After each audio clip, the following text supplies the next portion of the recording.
Cricket समीक्षक सुनंदन लेले यांनी ABP माझाला या विजयानंतर नेमकी काय प्रतिक्रिया दिली आहे आपण पाहूयात।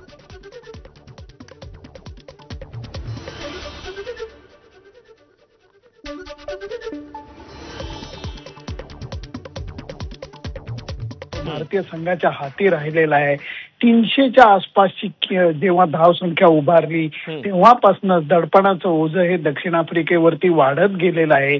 त्यांच्या कप्तानाने अफलातून शतक केलेलं आहे, पण तिची विकेट गेल्यानंतर गोष्टी बदललेल्या आहेत आणि भारतीय संघाने दिवाळी नंतरची दिवाळी साजरी करायची लोकांना एक जबरदस्त संधी दिली आहे। पण सर यासोबतच जर प्रामुख्याने उल्लेख करायचा झाला तर आजच्या मॅचच्या बाबत जर दीप्तीचा परफॉर्मन्स असेल किंवा अष्टपैलू म्हणून जे जे आपले प्लेयर्स चमकलेले असतील, शफाली वर्मा असेल, यांच्या कामगिरीबद्दल काय सांगाल?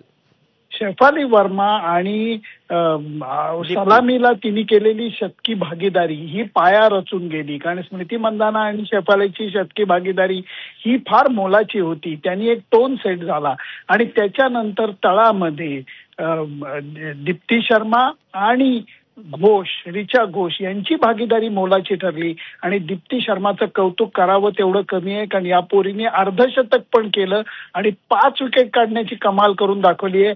क्या बात है, कंट्रोल। तर भारतीय महिला संघानं दक्षिण आफ्रिकेला हरवून पहिल्यांदाच महिला वनडे विश्वचषकावर आपलं नाव कोरलं।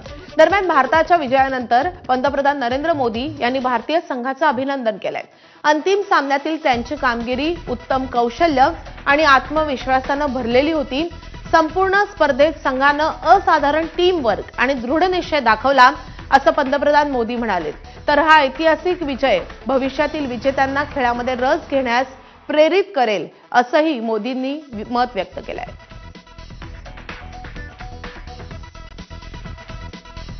तर पंतप्रधान मोदींनी देखील या विश्वविजेत्या संघाचं कौतुक केलेलं आहे आणि भविष्यातील अनेक क्रीडापटूंना या महिला प्रेरित करतील असा विश्वासही त्यांनी व्यक्त केला आहे।